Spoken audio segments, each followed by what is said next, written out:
Growing up, I was 900% sure that I was going to be a singer. Like, that was my life's goal. That's what I wanted to do, where I wanted to be. And then I realized that that was not a realistic goal.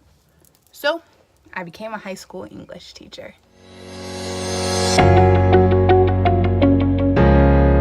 There you go.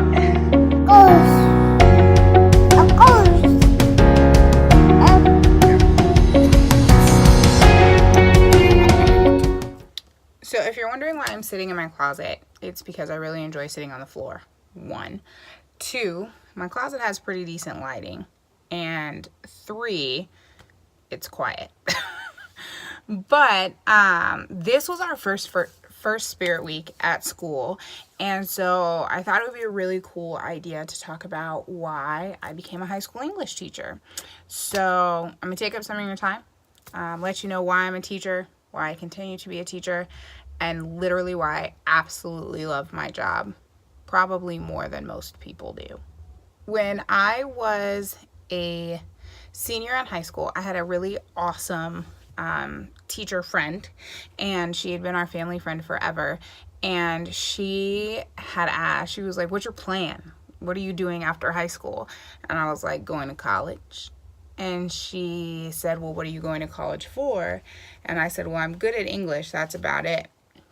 And she said, "Well, I think you should be a part of the teacher cadet program." And at that point, I was like, "Well, I don't really want to be a teacher. I've never really thought about being a teacher, so no." And she was like, "Well, I'm going to call your mom, and I'm going to put you in the teacher cadet program." And sure enough, she called my mom, and she put me in the teacher cadet program. And in the teacher cadet program, students had not only the opportunity to get college credit in a 300 level education class, but they also had the opportunity to visit different classrooms to decide and learn about being a teacher. And that was the greatest gift I think a teacher ever gave me, was forcing me to do something that I didn't know I wanted to do. After completing the teacher cadet semester class, she asked me if I liked it, and I said, "Yeah, it was really fun. Like, I just don't know like what grade I'd teach or why I'd teach or anything like that." And she said, "Well, what do you really enjoy right now?" And I said, "Being in high school." And she said, "And is there a subject that you enjoy right now?" And I said, "Well, I've always been really good at English." And she said, "Well, why don't you be a high school English teacher?" And there was really no argument or no pushback. I was just like, "All right, that's what I'm going to school for." And it wasn't a passion by any means. It was something that I knew I could complete in 4 years, and something that I was pretty sure that I would be decent at. And the thought of having summers off was just really exciting. And so I said, "You know what? Let's go for it." And so with the help of my parents and some other teachers, I applied to school. And I ended up going to Adams State, which was my parents' alma mater, to to major in secondary education with a focus in English. While I was at Adams State, I had the awesome opportunity to cheer, and cheerleading paid for, like, I got like an $800 scholarship every semester, which was really cool because I didn't get a single scholarship to go to school. Not academics, not sports, not anything. And so to be able to get $800 for doing something that I was in fact super passionate about, which was cheer, was super exciting. And it was fun to be able to participate in cheer at the same school that both of my parents graduated from. And so that was like what kept me at Adams State. And if you've never been to Alamosa, or never been to Adams State, like, you don't understand why it's like that was the only thing keeping me there. But if you have been there, you know, when your windows are frozen on the inside, you gotta scrape out the ice on the inside. It's just not that great of a place to be, especially when you don't like being outside. Like, I've never been an outdoor person. How that works, being born and raised in Colorado, I'm not sure.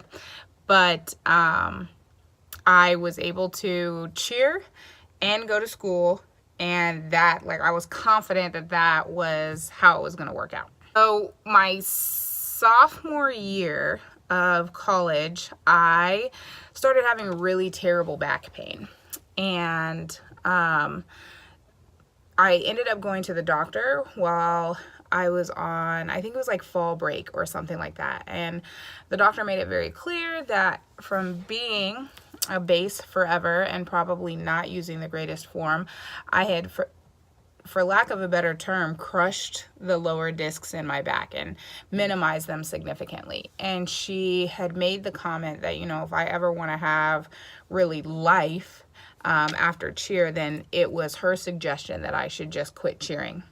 And it would, like, her comment came at a really awesome time because I wasn't necessarily enjoying being at Adams State, because I had also learned that there was no way that I could finish my degree in 4 years. It would take 5 or 5.5 because of student teaching, and I wasn't going to be able to student teach and work, which was really problematic for me because I needed to make money, and you don't make any money student teaching. And for I think a lot of people, that's kind of a light bulb moment about teaching and the amount of money that you don't make.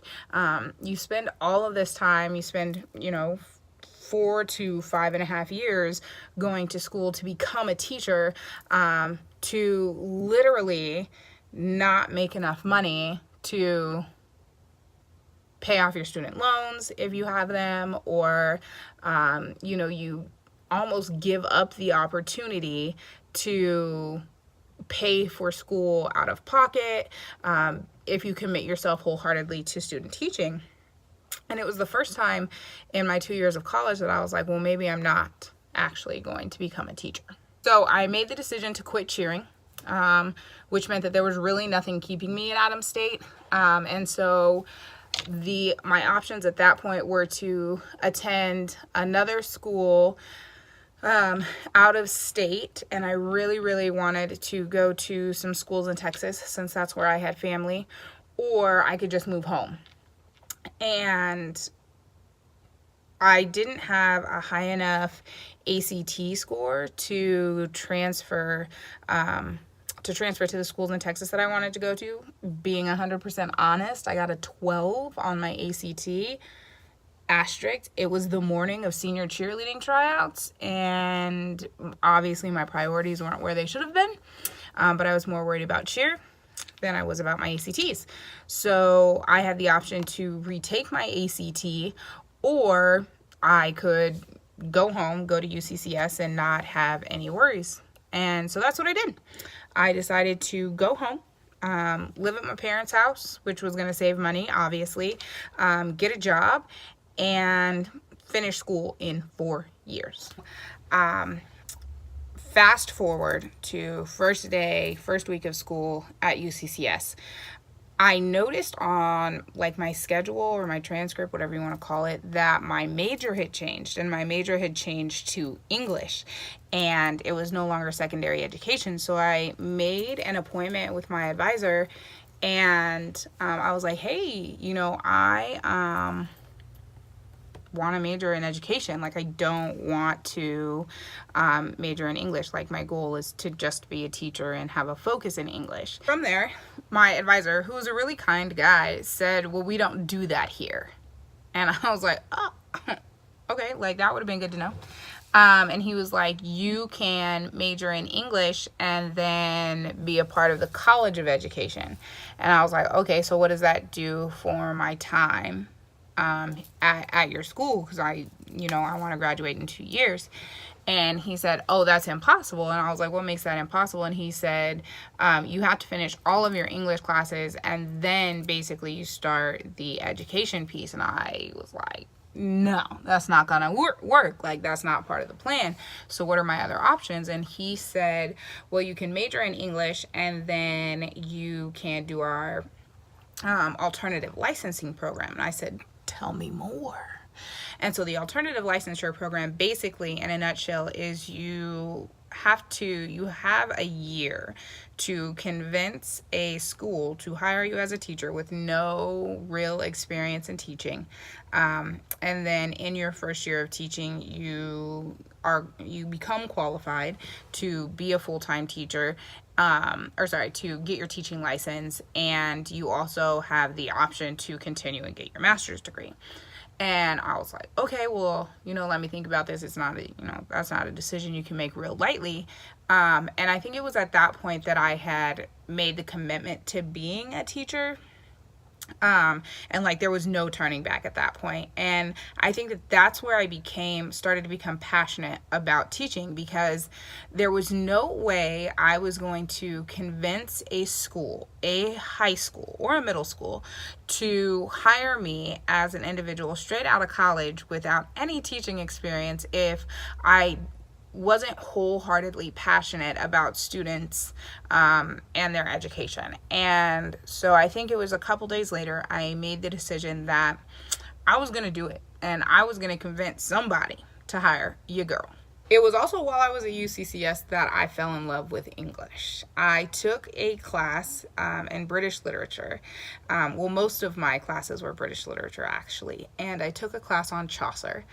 And the stories that make up the Pilgrimage, I just felt like were the stories of real life people and stories that people could relate to. And I think that that's when I decided, like, that's what literature is. Literature is the ability to connect to something that you may not have never thought you could connect to or find reason for, and be able to provide analysis or just simply evaluation of something, and provide insight to other people. And that has always been my passion. And so, and not always, but since I guess fell in love with English, that's what became my passion, is really the analysis, the evaluation, and the synthesis. And that's when I knew that I had no choice really but to be a high school teacher, because that's the only way that you can have those really deep conversations. I knew from jump I was not going to be an elementary school teacher, because as much as I love little kids, I don't have the patience for them. God bless elementary school teachers. So fast forward again to graduation. I finished my degree in 4 years, and I started the alternative licensure program as soon as I graduated, because you have to start taking the education classes that summer.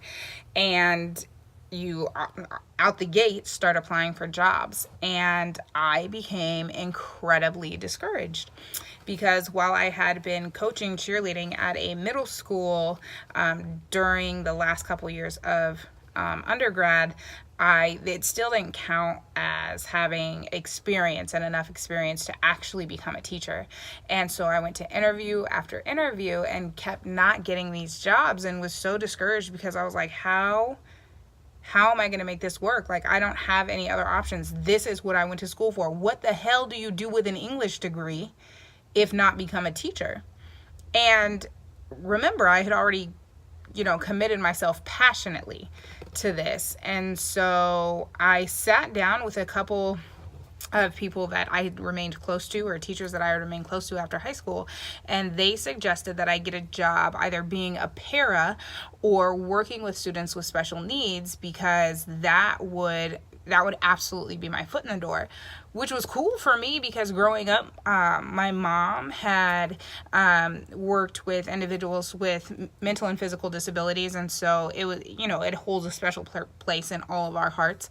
And so I was like, I know I can do that. Like, how awesome, and super rewarding to get to be able to hopefully make an impact on those kids as well. I luckily got a job working with kids with special needs, and it was a day program job. So I worked with kids who couldn't be in a normal school setting, and I think that my extreme patience was learned at this job, and so I'm incredibly thankful for it for 2 reasons. 1, because it taught me a lot, and 2, it actually was my foot in the door. In December of 2010, I had made arrangements to be in Florida for New Year's, leaving shortly after Christmas to go and have some fun because I didn't have a job. Like, I knew, like, there was no reason that I needed to be back super swiftly or anything like that. And I got a call from Falcon High School to interview for a half-year position. And I was like, all right, let's go. We could do this. And went into the interview, and it was me and two guys. And I was like, all right, you gonna kill this. And luckily I did. I absolutely killed that interview, or they just had no other options. Let's be real. And I was offered a job starting in January. And when they gave me my start date, I was like, oh, but I have non-refundable tickets to Florida. Like, is there any way I can start a little bit later? And the principal was super flexible, and he said, absolutely. We plan on having a sub that first week anyway, so enjoy your vacation and come back refreshed and ready to teach. So from my first day as a high school teacher, I knew that I was where I was supposed to be. It was like being in a classroom with a bunch of my little brother and sisters, because at the time my brother was a junior or a senior in high school and I was teaching. I had been offered a job at the Rydell High School. And I think it was at that point that I learned the importance of relationships and building relationships with students, and relationships that showed the difference between being friends and being almost like a mentor. And I think that had I not learned that lesson first, I would not be the teacher that I am today. And that is why I'm still a teacher. There is absolutely no greater feeling than having hundreds of children and literally calling them my kids. And being able to learn about their lives, the good, the bad, the in-between, and be there to help them through things that maybe a friend can't help them through, or they don't want to share with their parents or anything like that. And all of that, while it is a part of teaching, I don't think that many of us think about. Like, I can tell you that it was not at the top of my list. I didn't say I want to be a teacher because I want to build relationships. Like, that wasn't the thing. I wanted to be a teacher because I wanted to have discussions about English literature. And the mind shift that I have now, being 7.5, 8 years of teaching, is that my job as a teacher goes far beyond any book. My job as a teacher is to, especially a high school teacher, is to build quality individuals and send them out of high school with an experience that hopefully they can look back on and be proud of and be excited about, and excited about sharing with other people, and that they've learned enough life lessons to be quality adults. Because even though I seem young and hip and all of that, these are the children, and these are the adults that are going to be in control of my future. They are our next presidents, our next leaders, our next scientists, all of these things. And it doesn't necessarily matter what I teach them in terms of English. What matters is that I teach them how to be good people. And I think that's probably the best part of my job, is to be able to talk to kids about life lessons and working through problems and working together and all of those things. And I'm blessed to be able to have that opportunity, and I don't at all take it for granted, because it's a very special place to be. And to have that opportunity every single day, I think, is the most rewarding job that I could have ever chose. And it's not something that I was confident that I was going to do from jump. I also think it's really important to note that I oftentimes sound really cliche, like I'm a teacher because I want to do this, or I'm a teacher because I want to do that. But I think that if you took the opportunity to come sit in my classroom, you would see that it's not a game and it's not a show. It is my life every day. I make it very clear to my kids that if I stop showing up for school, it's because I no longer enjoy my job. And I know that no longer enjoying my job means that I am not going to be a quality person to be around. Be it a coworker, a teacher, a mentor, a coach, anything like that. And so I think it's really important that I find the positive things of my job all of the time. And when I can no longer find those positive things, I won't be a teacher anymore. One of the negative things about teaching, and I think everybody knows this, is the amount of money you make for the amount of time that you spend. But I think that I've gotten way past that because of the experiences that I've had and the relationships that I've built. Those things to me are worth their weight in gold. And to be able to have those experiences is a godsend. Don't get me wrong, experiences and relationships don't pay our bills, but I get to go to work every day knowing that for at least one person, I am making a difference. And to be able to make that difference has no bearing on how much money I can make. And I still wake up every day excited to go to work. And, again, when that excitement fades and all of that, then it will be more about the money than it is anything else. And I won't be a teacher anymore. To leave off and explain why high school over anything else is because I did absolutely love every part of high school. I loved being in student council. I loved being a cheerleader. I loved Friday Night Lights. I loved basketball.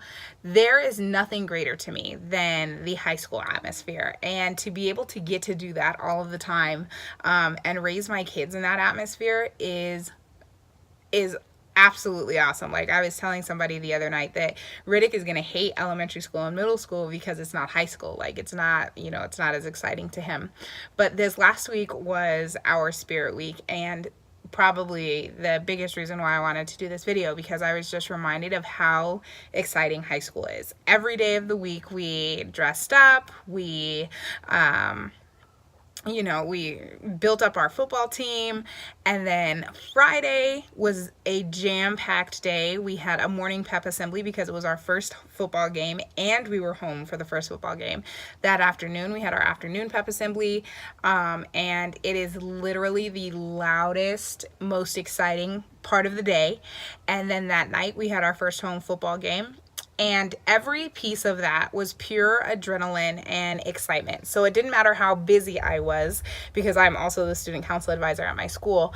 But I wasn't exhausted until I actually sat down at the end of the night. And that is the adrenaline that makes me so excited to be able to continue to be a high school teacher. And if I could give anybody a piece of advice, if you're on the fence about becoming a teacher or on the fence about what to teach, my advice is this: be passionate about what you want to do. Be passionate about who you want to spend your time with, and do not go to work if it's not something that you wholeheartedly know that you're going to enjoy. Because I get to go to high school every single day and live through my students and live through my experiences, and there is no greater thing in the world that I could be being paid for. And that's really it. And you can say, this chick is crazy, she got paid to say all of this. But you can ask any of my students, you can ask my family. This is my heart, this is my soul, this is my life. I love being a high school English teacher. I love being a high school student council advisor. I loved being a high school cheerleading coach. High school is my heart and my whole soul. And I am blessed to have hundreds of kids around the country and around the world that I've been able to build relationships with and share experiences with. All thanks to this wonderful job called teaching.